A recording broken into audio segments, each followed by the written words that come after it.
Hello' ছাত্ৰ-ছাত্ৰীসকল, আহক বলো ভিডিঅ'টো আৰম্ভ কৰিছোঁ। আকৌ এটা নতুন ভিডিঅ'লৈ তোমালোকৰ ওচৰত আহিছোঁ।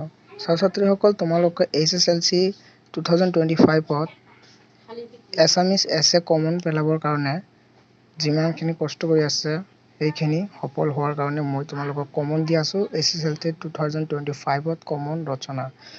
প্ৰথমটো ৰচনা হ'ল তোমাৰ প্ৰিয় সাহিত্যিক, দ্বিতীয়টো হ'ল তোমাৰ প্ৰিয় গ্ৰন্থ, তৃতীয়টো হ'ল অসমৰ প্ৰাকৃতিক সম্পদ, চতুৰ্থটো হ'ল বিজ্ঞানৰ অৱদান বা এনেকৈ আহিব পাৰে যে দৈনন্দিন জীৱনৰ বিজ্ঞানৰ অৱদান।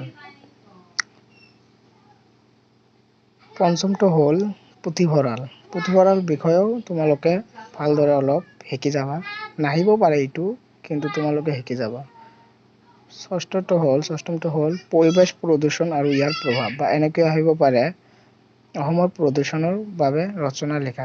তো ছাত্ৰ-ছাত্ৰীসকল, এনেধৰণৰ ভিডিঅ' পাবলৈ চেনেলটো ছাবস্ক্ৰাইব কৰি বন্ধু-বান্ধৱীৰ অঞ্চললৈ ভিডিঅ'টো বেছিকৈ শ্বেয়াৰ কৰক।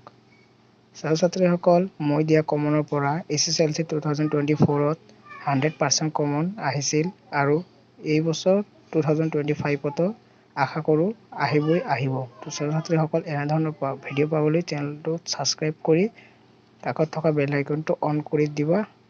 তেনেহ'লে নতুন ভিডিঅ' অহাৰ লগে লগে তোমালোকৰ তাত পাই যাবা। তো ছাত্ৰ-ছাত্ৰীসকল, তোমালোকে ভালদৰে প্ৰেক্টিছ কৰি থকা এই 6খন ৰচনা। ইয়াৰ ভিতৰত পুথিভঁৰাল নকৰিলেও হ'ব। এইটো ইমান ইম্পৰ্টেণ্ট নহয়। তো ছাত্ৰ-ছাত্ৰীসকল, তোমালোকে ভালদৰে প্ৰেক্টিছ কৰি থকা তোমাৰ প্ৰিয় সাহিত্যিক, বিজ্ঞানৰ অৱদান আৰু তোমাৰ প্ৰিয় গ্ৰন্থ ইয়াৰ ভিতৰতে আহিব। তো নেক্সট ভিডিঅ'ত আকৌ আহিম।